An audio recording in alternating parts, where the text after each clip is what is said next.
Olá, seja muito bem-vindo ao meu canal.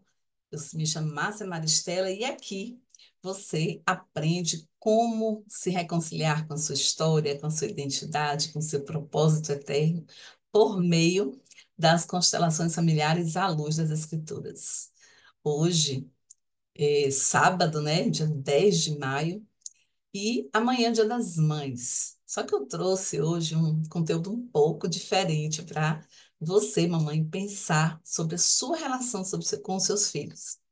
Como é que você tem desenvolvido esse ser, né, que o Senhor colocou nas suas mãos para criar? Será que você tem ali criado um filhinho da mamãe? Será que você está fazendo esse desserviço à humanidade de criar um filhinho da mamãe? E é sobre isso que nós vamos falar hoje. Você vai entender essa dinâmica que traz, né, para o filho um peso muito grande, mas que nós podemos mudar ali o curso dessa história com pequenas atitudes a partir de uma consciência sistêmica e eterna. Então vamos lá. Nós vamos pensar, eu queria que você olhasse, né, para o seu filho, pensasse um pouquinho aí, como é que é a sua relação com ele? Ele já é um adulto, ele é criança, ele é adolescente. Você tem desenvolvido esse menino para a vida, para o mundo, ou você tem pensado que ele vai ficar sempre contigo? Sabe como é que você tem olhado para essa criança, para esse homem, para esse bebê que está no seu colo, talvez? E assim, o maternar é realmente uma das experiências mais lindas que nós temos o privilégio de viver como mulheres aqui na Terra. Nós, quando maternamos, né, nós nos doamos plenamente para aquele ser. Nós nos entregamos a nossa vida. Tanto que quando nós estamos grávidas, né, é ali uma linha tão tênue entre morrer e viver. Minha mãe dizia, né, que a mulher, quando estava grávida, ela estava ali pertinho, né, da cova. A mãe tinha uma coisa assim meio sinistra e falava, né, que acho que o povo mais velho também te trazia isso, que o engravidar é uma atividade de risco, né? Gerar uma vida. A gente não faz qualquer coisa, a gente gera um outro ser humano. E a partir ali de um espermatozoide que foi inoculado dentro de nós, a gente vai ali alimentando, nutrindo, cuidando, protegendo aquele serzinho até que se torna, né, um bebê e a gente coloca ali para fora e depois a gente continua cuidando. Enfim, maternar realmente é uma das atividades mais belas, né, que nós podemos testemunhar. É um milagre que acontece diariamente diante dos nossos olhos e a gente às vezes não se dá conta, né, que nós realmente nos doamos integralmente daquele filho durante pelo menos 9 meses. Por isso, se você não tem uma boa relação com sua mãe, amanhã é Dia das Mães, aí você pensa, mas eu não tenho uma relação boa com minha mãe. Minha mãe não foi uma boa mãe, não é uma boa mãe comigo. Eu queria que você se conectasse apenas com esses 9 meses. Ainda que sua mãe não tiver, não tenha sido boa para você, ainda que sua mãe tenha até te deixado, talvez você nunca foi criada por ele. Mas pense que, através da vida dessa mulher que quase morre, né, que viveu ali no limiar entre a vida e a morte, você está aqui. Então, por isso já existe ali um motivo de gratidão pela vida dessa mulher, um motivo de honrar a vida dessa mulher. É interessante assim que essa relação nossa com os nossos filhos, ela é uma relação que não acaba quando o menino sai de dentro da barriga. Pelo contrário, nós entramos em um processo que a psicologia chama de simbiose, né? Nós ficamos ali conectadas com aquela criança até os 2 anos de idade. E é uma coisa tão forte que ele acha que nós e ele, né? Nós, aquele bebê, o bebê tem essa ilusão de que nós somos um, tamanha é a conexão entre mãe e filho.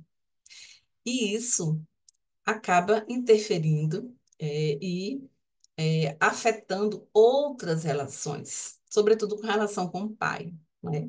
Então, assim, até 2 anos, é normal que a mãe esteja nesse processo simbiótico com essa criança. A partir daí, já começa a surgir ali um perigo disso se tornar patológico, o que era uma bênção passa a se tornar um perigo para aquela criança e para essa relação. Por quê? A semelhança do parto, né, quando nós parimos um bebê, nós literalmente nós expulsamos a criança de dentro de nós. Existe ali a primeira rejeição pela qual todo ser humano passa. Nós somos literalmente rejeitados do ventre para fora. E nesse período de 2 anos vai acontecer aí um outro processo de expulsão, ou de envio, de entrega, né? De sair daquele quentinho da mamãe, né? De estar ali sendo nutrido o tempo inteiro, porque mãe é isso, mãe é acolhimento, mãe é alimento, é proteção, é aconchego, é cuidado. E sair desse lugar é muito difícil. E é difícil, inclusive, para a mamãe, que a gente fica ali tão conectada com aquele bebê, a gente acha que a gente é responsável por tudo para ir com eles, né? Que assim, sem nós, né? Como é que o nosso filho vai viver? Só que aos 2 anos aparece um primeiro outro na vida dessa criança. E quem é esse primeiro outro? Pai. E a gente pensa assim, ah, mas eu trouxe aqui até os bonequinhos para trazer te dar um exemplo. Deixa eu tirar aqui para você entender melhor. Mas digamos que essa mamãe está aqui nesse processo simbiótico com essa criança, olhando para ela até os 2 anos. E aí, se esse pai está em casa, né, ao lado dessa mulher, naturalmente ele vai tirar essa criança e vai voltar para o cantinho dele. Vai dizer: olha, está na hora de você ir para a vida, né, partiu vida e me devolve minha mulher. Agora sou eu e ela de novo.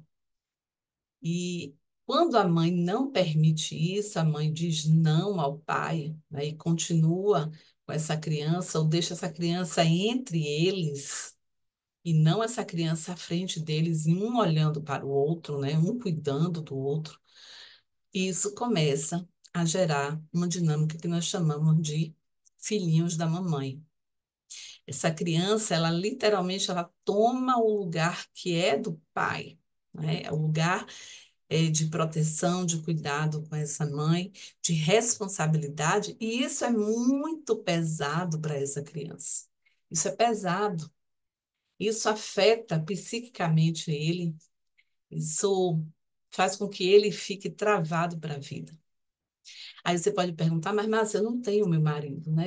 Desde que eu tive meu filho, esse homem foi embora, ou esse homem morreu, ou na verdade foi um relacionamento muito rápido, a gente só se conheceu, eu fiquei grávida, ele não, nós não continuamos.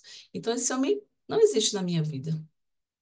Só que aí é que mora o perigo, né? Ele existe sim e ele está aqui, dentro da sua criança, dentro do seu filho. Porque o seu filho ele é composto de 50% você e 50% o pai dele. Quer você queira, quer não. Quer esse pai tenha sido um bom pai, um pai presente, um pai, né, que esteve ali do teu lado, que te apoiou, ou aquele homem que foi embora. Ele compõe essa criança. Ele compõe o teu filho. E negar este homem a ele, isso traz impactos na vida dele e também na tua vida. Então, aí você pode perguntar, então, o que que eu faço com esse homem? Você integra esse homem na sua história. Porque o que a gente vê é que muitas vezes as mulheres, quando elas não têm um relacionamento com aquele homem, elas rejeitam, elas excluem o homem da relação com o filho. Tem mães que negam até o nome do pai, né? Diz que não conta quem é o pai. É a pior coisa que nós podemos fazer pelo nosso filho é rejeitar essa porção da identidade dele, porque ele é parte papai. Ele contém papai, né? Ele contém você, mamãe, e contém esse homem que foi o responsável por esse espermatozoide que foi colocado dentro de você.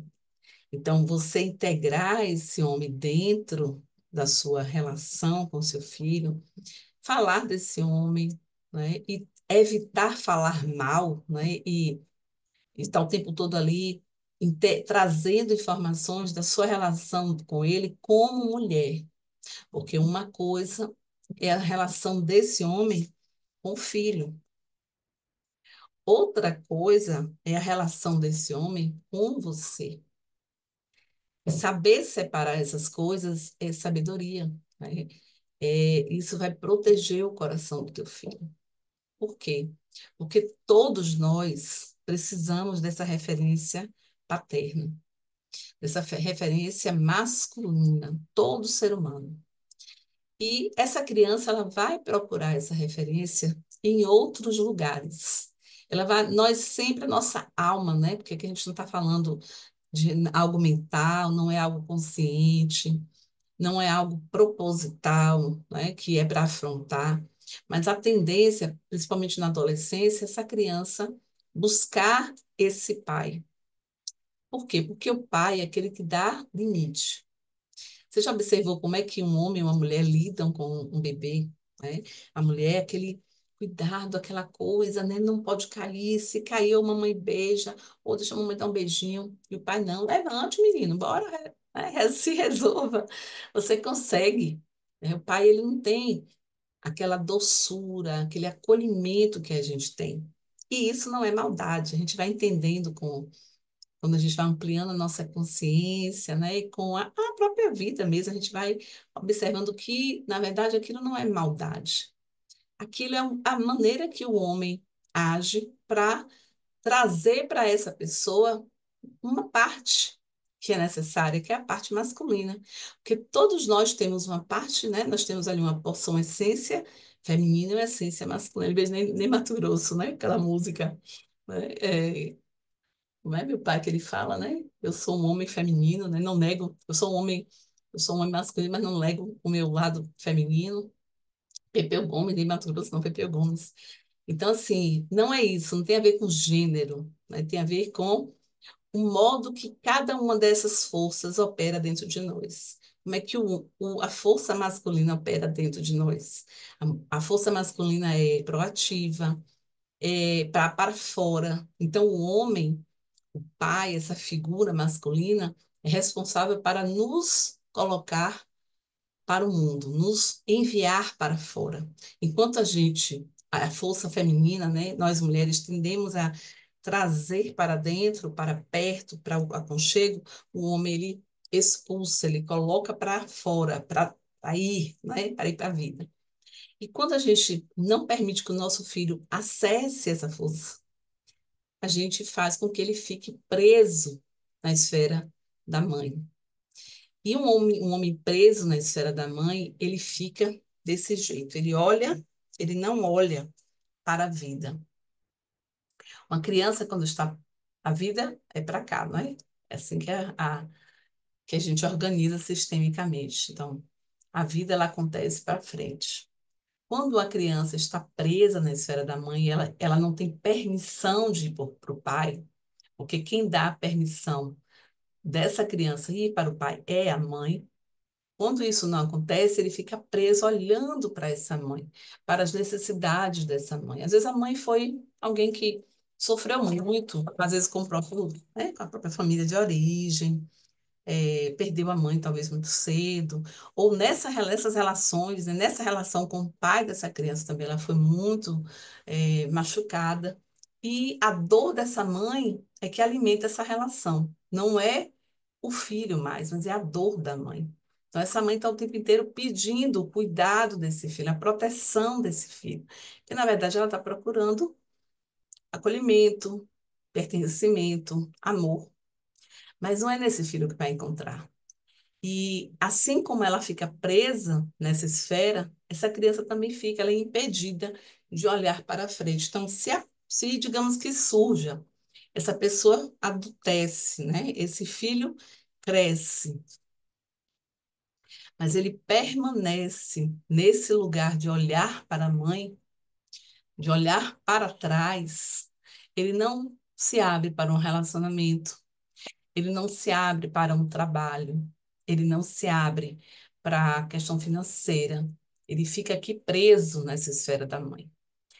E aí, por isso que a gente vê aí homens com 40, com 50 anos ainda dentro da casa da mãe, ainda procurando, sendo sustentado, com medo de ir para a vida, porque essa mãe não autorizou esse filho a ir para o pai. E como é que isso acontece? Apenas dentro. Você não precisa chamar seu marido para o almoço, o seu ex-marido para o almoço de domingo, né? Seu primeiro marido, o pai dele. Você só precisa acolher esse homem na sua história. Começar a entender, não é essa? Ele fez parte da minha história. Ele tem direito a pertencer. Meu filho tem o direito de saber quem ele é. Se você ainda não contou para o seu filho, né, quem é o pai dele, ele tem o direito de saber. E quando você vai permitindo que esse homem pertença, e o lugar dele é aqui do teu lado, ainda que não esteja, né, que eu estou falando de alma, esse homem, quando você conduz esse homem para o pai, ele vem, né, para essa esfera paterna, e ele recebe essa força e pode ir para a frente, aí sim, ele tem a possibilidade de ter parceira, ele tem possibilidade de construir uma vida profissional, de continuar a vida dele. Por quê? Porque cada um tomou o seu lugar. E constelação familiar fala disso, fala de lugar. A gente, tanto que o próprio nome, né, constelação familiar, que muitos acham que é espiritismo, astrologia, não, a palavra constelação quer dizer lugar dentro da família. A raiz, né, dessa palavra no alemão é o lugar na família, onde você está na família. E quando a gente está fora do lugar, ou seja, quando essa mãe coloca esse filho no lugar do marido, e esse filho também toma esse lugar desse homem que se ausentou, né? Dessa dor que essa mãe carrega e olha para essa mãe como se precisasse o tempo todo estar cuidando, salvando essa mãe, ele não tem permissão para ir para a vida. Então, assim, é muito importante que você autorize, permita, essa permissão vem de você. Isso não precisa ser falado, mas precisa ser sentido dentro, sabe? Você começar a olhar para esse homem com gratidão. Não pelo que ele fez, se ele foi um homem ruim, violento, com você, traiu, te abandonou, né? Procurou outra companheira. Não é sobre isso, mas sobre ele ter sido instrumento, inclusive, para te dar esse filho. Só em você fazer esse movimento interno, seu filho já vai começar a sentir-se livre para ir para a vida, desde menina. Então, quando isso acontece, quando isso não acontece, ou seja, quando você não autoriza, e essa criança, sobretudo os adolescentes, né, que estão nessa busca por essa força masculina, é, principalmente nessa fase, eles vão buscar esse pai fora. Então, aí aqui estão aí as grandes situações, né? A drogadição, a bebida, a violência, a questão sexual, né? Exacerbada.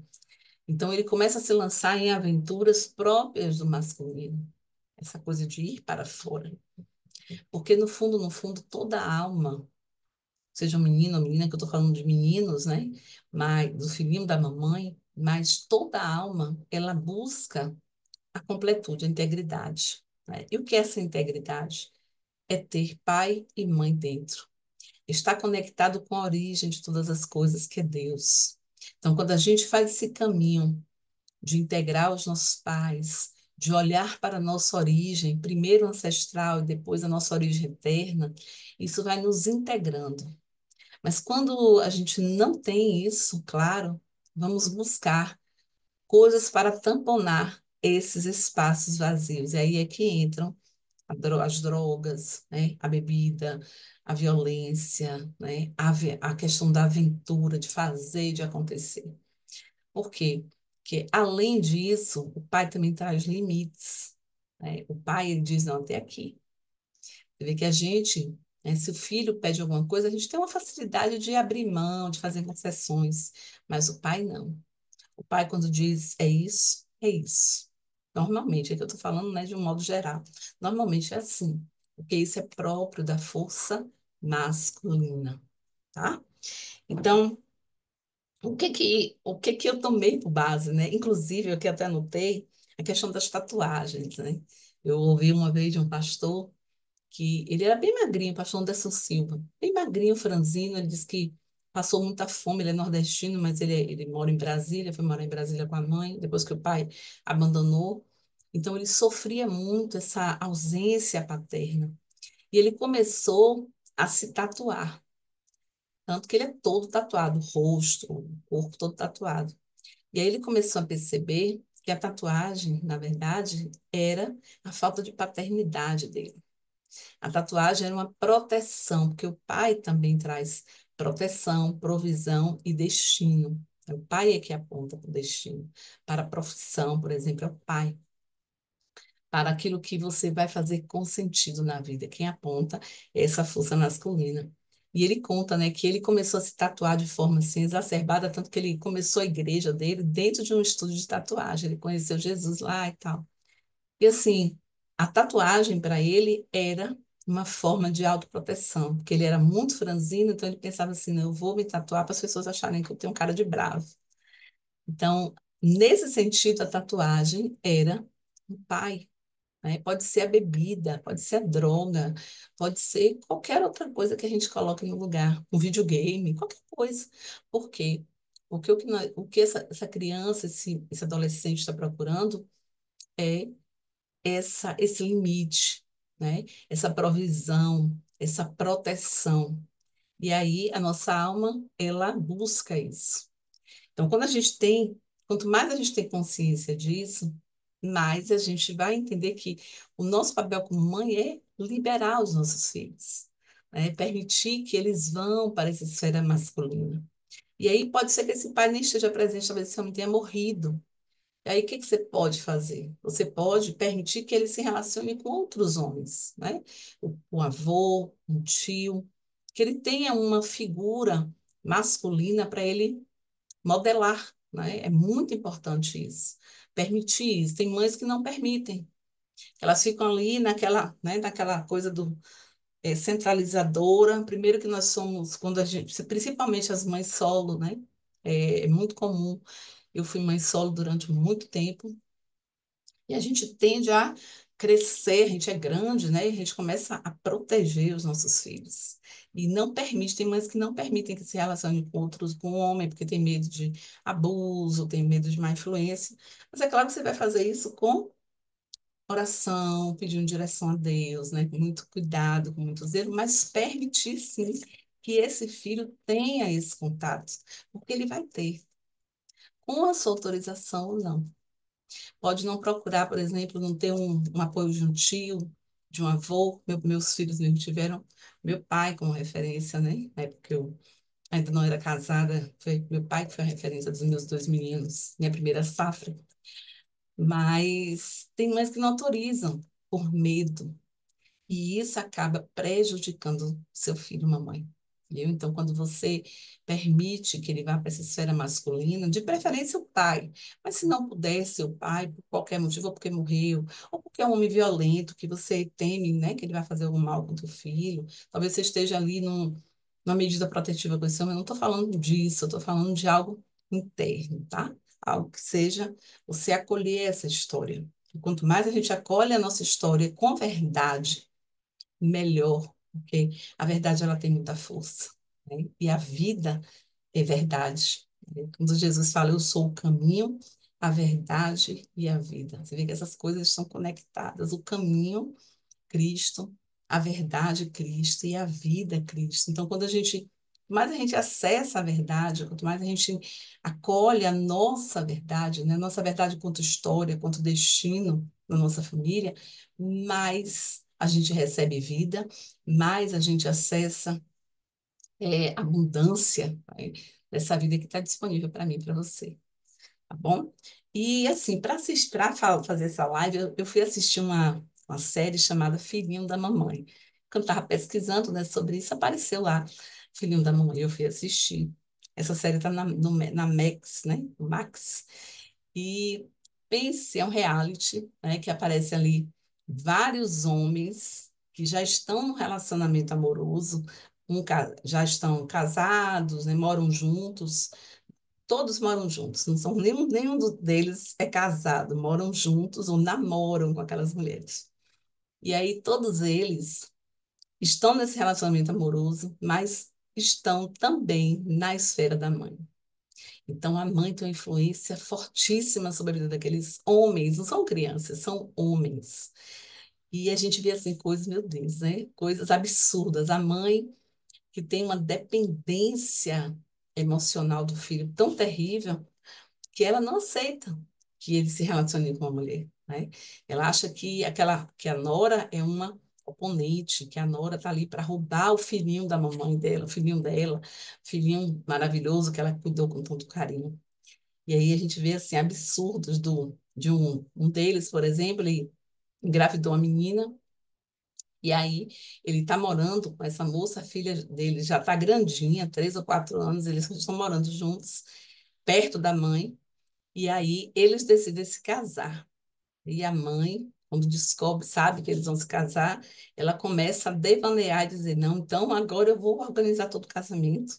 E ela começa a dizer como é que vai ser o casamento. Ela viaja, manda esse filho, vai com esse filho experimentar o blaze, umas coisas assim pavorosas. E aí a gente vê, esse é um exemplo. Uma outra mãe é uma mãe que é muçulmana. E o filho começa a namorar com uma coreana e ela não aceita, porque ela é de outra cultura. Ela não aceita, mas ela rejeita a menina de uma forma assim assintosa. Quando a moça chega na casa dela no dia do aniversário, ela dá calundu, quando ela descobre que a menina comprou o bolo, ela diz que não vai comer mais. Uma menina, uma criança birrenta, uma coisa horrível. E o que a gente vê é que o filho está tão preso nessa esfera que tem medo de decepcionar a mãe. Então ele fica ali, entre a cruz e a espada, né? Nesse lugar infantil, nesse lugar extremamente limitado. Ele não consegue ir. Aí tem um outro caso também que o filho, ele mora na casa da mãe com a namorada, e aí também tem intenção de casar. Só que eles vão fazer um puxadinho perto da casa da mãe, porque todas as noites ele tem que estar com a mãe tomando chá antes de dormir. Todas as noites. Então, a mulher, ela está ali numa situação bem, né, desconfortável, porque ela simplesmente não pode dormir com o marido dela, porque a mãe está nesse lugar ali, ele identificado ali, muito identificado com essa mãe. Então, o que a gente vê é o que acontece no livro que C.S. Lewis, né, fala no livro dele, Os Quatro Amores. C.S. Lewis, ele traz uma história, ele traz uma comparação, ele vai falando de vários tipos de amor, e ele fala do amor dádiva, ele fala do amor necessidade, né? Que o amor dádiva é esse amor dos pais, do amor estorge, né? O amor dos pais pelos filhos e dos filhos pelos pais, esse amor muito visceral, né? Muito intenso, de alta identificação, de muita afeição e que é um amor despretensioso, incondicional. A gente não ama os nossos filhos para eles nos dar alguma coisa em troca. A gente simplesmente ama, a gente simplesmente dá, né? E isso dentro da sistêmica é muito forte porque é o único amor que não tem equilíbrio. A mãe dá tudo, os pais dão tudo para os filhos porque eles deram a vida. E os filhos não podem equilibrar isso. Os filhos não podem devolver a vida. Então, às vezes, o filho quer devolver, quer cuidar da mãe. Ah, porque minha mãe cuidou de mim, e agora eu tenho que cuidar da minha mãe. Isso aí é impossível, você não paga. Porque amor de mãe, amor de pai, não é dívida, mas é dádiva. E aí, então, quando você tenta equacionar essa balança aí, não dá certo. Então, quando o C.S. Lewis ele fala, né, desses dois amores, ele traz uma história muito curiosa de uma mulher, uma mãezona, né, talvez como você, como eu, aquelas mãezonas grandonas que fazem tudo, resolutivas, fazedoras, aquelas mulheres bem grandes dentro de casa. E ela faz tudo, inclusive aquilo que os filhos e o marido dizem, não, minha mãe não faz, não. A gente não precisa você lavar a roupa da casa toda, deixa que eu lavo. Não precisa você fazer a comida para todo mundo, deixa que a gente faz. E ela, não, quem faz sou eu, porque eu estou aqui para cuidar, porque eu amo meus filhos, eu amo a minha família. Só que, curiosamente, quando essa mulher morre, e ela era vizinha de C.S. Lewis, e ele conta que, curiosamente, aquela família, que era uma família muito recolhida, muito, os filhos muito fechados, muito, aparentemente muito infelizes, eles começam a desabrochar depois da morte da mãe. Aquela mãe, parece que depois que ela morre, tudo fica feliz, até os cachorros, até o cachorro começa, né, a ficar mais comunicativo. Por quê? Porque ela era uma mãe que ela não dava, ela não exercia dentro da sua casa o amor dádiva. Na verdade, por detrás do amor dádiva havia um amor necessidade. E esse amor necessidade busca compensar suas próprias necessidades. Então, enquanto o amor dádiva é um amor que entrega tudo para o outro de uma forma incondicional e não espera nada em troca, esse amor necessidade suga do outro, busca no outro a sua validação, a sua importância, busca pertencimento. E aquela mulher, quando ela lavava a roupa de todo mundo, fazia comida para todo mundo, cuidava de todo mundo, inclusive quando os filhos saíam, quando demoravam para chegar, ela estava lá acordada, esperando os filhos e já com o dedo em riste para falar alguma coisa, né? Então ela estava o tempo inteiro em cima, mas no fundo, no fundo, o que ela não queria lidar era com o fato de que ela precisava deixar de ser necessária. Essa é a maior prova de uma mãe, de um pai, né, de amor, é deixar de ser necessário. É chegar a um ponto que os filhos não precisem mais de nós. Você está preparada para isso? Será que você tem condição de dizer, não, deixa meu filho ir, né? Deixa meu filho ir para mais, deixa o meu filho viver a vida dele, ir para o pai, se assim ele quiser, e puder, né? Ir para essa força masculina, deixa ele se relacionar com uma mulher, e que ele viva a vida dele, que ele construa a história dele, porque dentro da relação pais e filhos, a única forma de um filho equilibrar, né, essa balança é ele dando vida, ele gerando vida, ele construindo a sua própria família, a sua própria história, ele gerando mais vida, seja por meio do trabalho, seja por outros filhos, né, dando netos, né, essa família, dando mais entes para essa família. Enfim, vivendo com o propósito de ir para a vida. É a forma que os filhos compensam, que não dá para compensar, mas a maneira que essa balança se equilibra é por meio de mais vida. Mas quando a gente acha que os filhos têm que depender da gente para sempre, a gente bloqueia a vida na vida dos nossos filhos. E eles ficam ali parados na nossa esfera, na esfera doméstica. E é muito perigoso. Então, quando a gente olha para casos como esse, né, dos filhinhos da mamãe dessa série, até recomendo se você quiser assistir, que traz uma reflexão para nós mulheres, né? Será que eu estou sendo invasiva? Será que eu estou colocando o meu dedinho, minha opinião, numa coisa que é do meu filho, a maneira dele criar, na maneira dele viver a vida dele? Eu tenho um filho que já é casado, tenho 3 netos, né?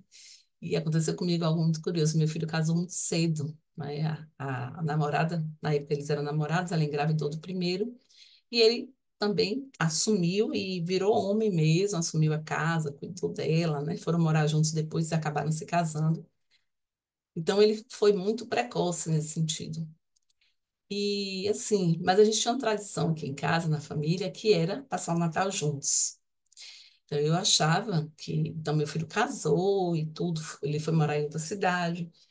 E eu ficava assim, ah, mas no Natal ele vai vir para morar, para passar o Natal aqui com a gente, né? Afinal, isso é a tradição da família.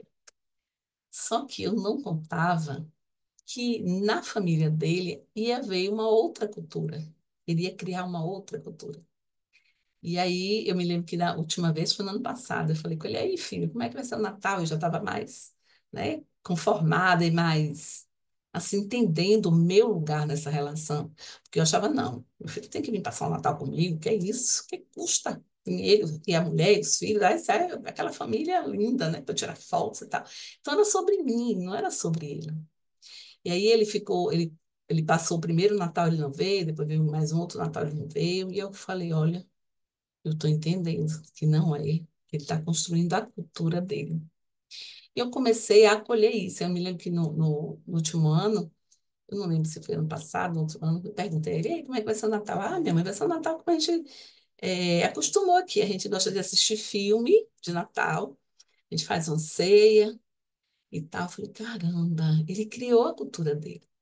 Mas eu precisei ir para o meu lugar, porque no início eu ficava, não, mas vem, né? Eu querendo ali dominar, né? Tomar um lugar, tomar um protagonismo que não é mais meu. E quando o filho casa, o protagonismo é da família que ele criou. A família de origem fica em segundo lugar, não mais em primeiro. Então, se ele tiver que escolher entre estar com a família dele, estar com a família de origem, ele tem que estar com a família dele que ele construiu.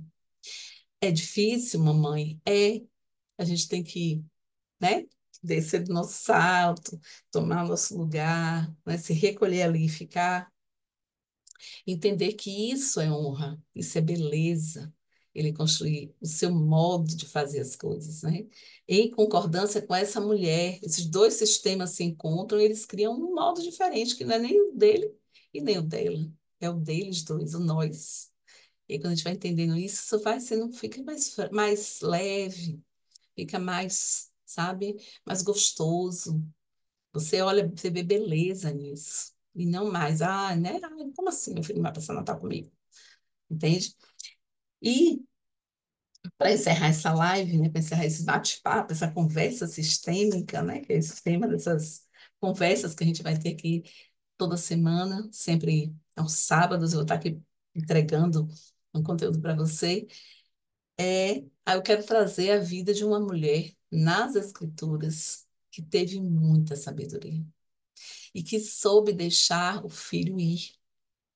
Um momento muito complexo. Você já ouviu falar de Joquebede? O nome é feio, né? Mas a história dela é muito bonita. Joquebede, ela era mãe de Moisés. E diz a palavra em Êxodo 2, você pode conferir, que ela, qual era o contexto ali de Joquebede, né? Eles estavam no Egito, os hebreus eram escravos no Egito, mas os hebreus, eles multiplicavam muito fácil, né? Eram férteis, as mulheres eram férteis. E aí o faraó, ele ordenou para as parteiras que toda vez que elas chegassem para fazer um parto de alguma hebreia, se fosse menino, era para ser morto. E se fosse menina, podia deixar de viver. Olha aí, a gente já vê por aí esse desejo de matar a masculinidade, né? De sufocar essa força, porque ele sabia que a força masculina ela tem um impacto social muito grande. Os homens, eles são guerreiros, né? Eles são protetores, eles estão ali para estar guardando a casa. Esse é o papel do homem, não é o papel da mulher. Mas se você queira dizer que isso é um fardo muito pesado para nós, né? E havia essa autorização. Só que as parteiras diziam, não, mas quando a gente chegar lá, elas já pariram, elas têm muita facilidade de parir, quando a gente vê, já pariram.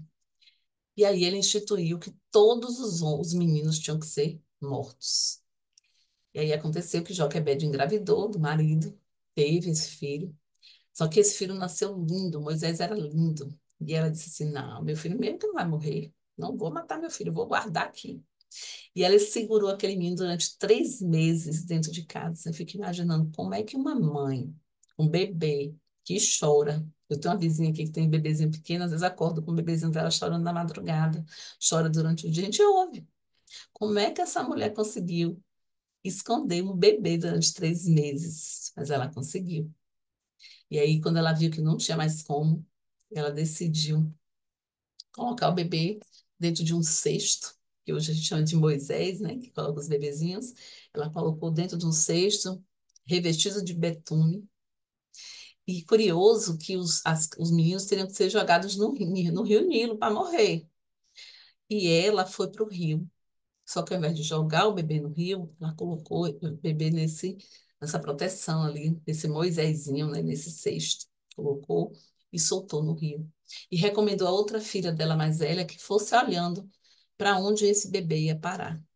E aí Miriam foi acompanhando o bebê, que, de uma forma sobrenatural, foi exatamente para os braços da irmã de Faraó. A irmã de Faraó, quando olhou, falou: esse deve ser um hebreu. Mas que bebê lindo, né? Eu vou criar, vai ficar para mim. E aí o favor do Senhor alcançou Moisés ali, alcançou Joquebede, porque ela teve coragem de deixar ir. Ela não negou o destino daquela criança. Ela deixou ir. E diz a palavra que a própria irmã de Faraó falou para Miriam. Não, Miriam, a Miriam, a menina esperta, virou para a irmã de Faraó e falou assim: olha, você quer que eu consiga alguém para amamentar esse bebê? Eu consigo para a senhora. Ela, tá bom, pode levar para ela amamentar, e depois que ela estiver grandinho, você traz de volta para mim. E aí Moisés voltou para onde? Para Joquebede.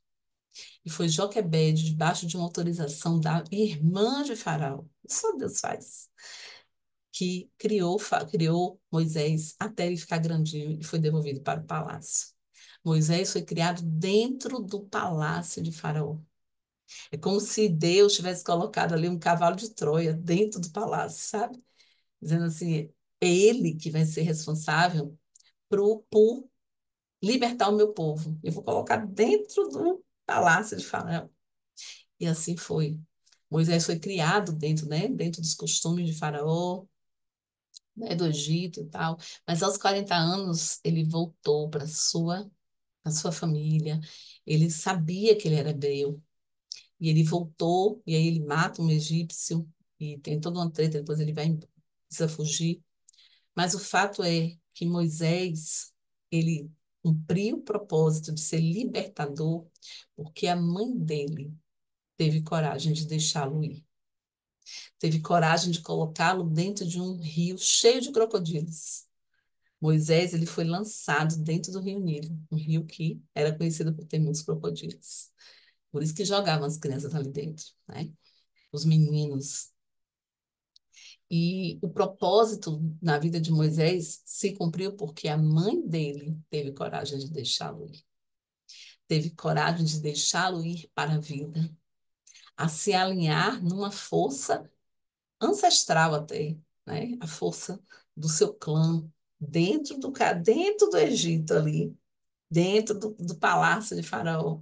Ele revelou a sua força. Então, mulher, vamos olhar para isso, vamos entender que você é responsável por permitir, dar permissão para que o seu filho vá para a vida. Isso vai ser bom para ele, porque ele vai crescer, ele vai trazer orgulho e honra para o seu clã.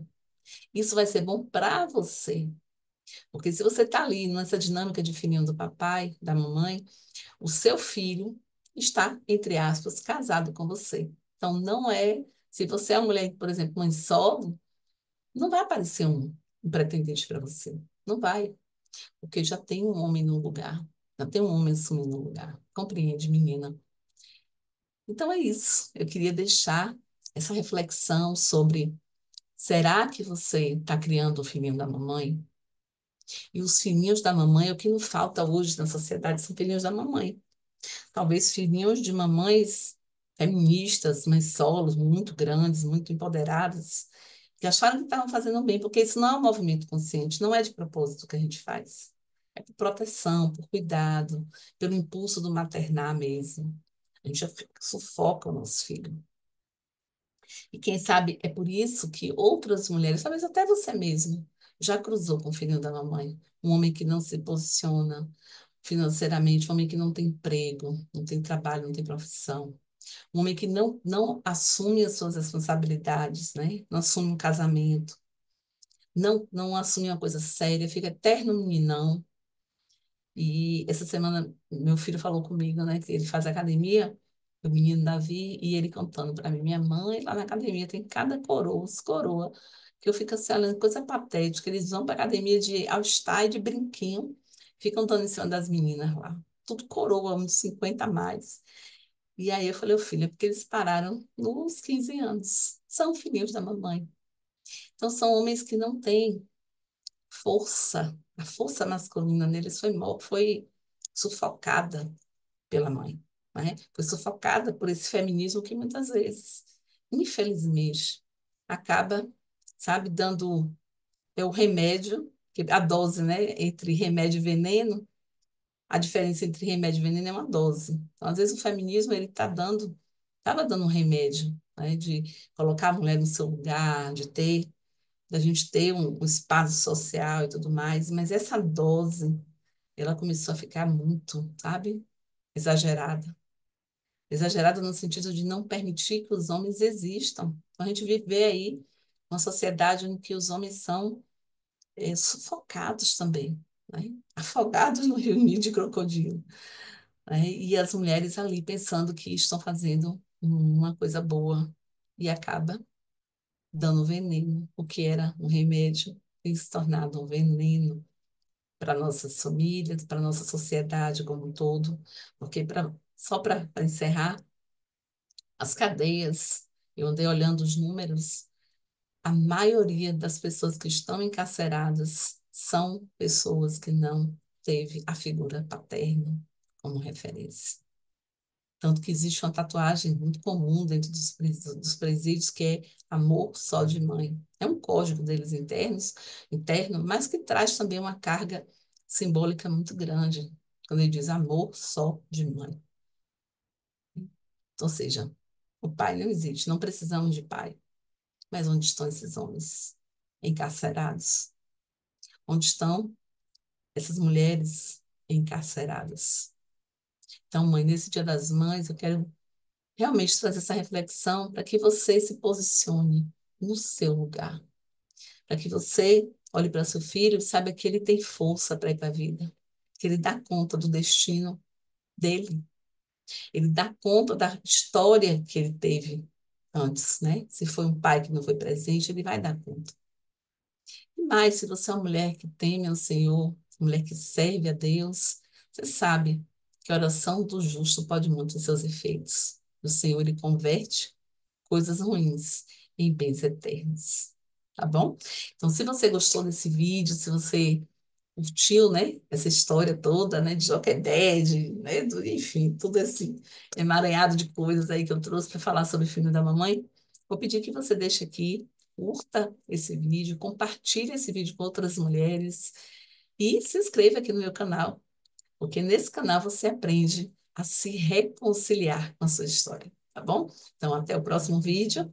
Sábado que vem a gente se vê. Beijo no coração e tchau, tchau.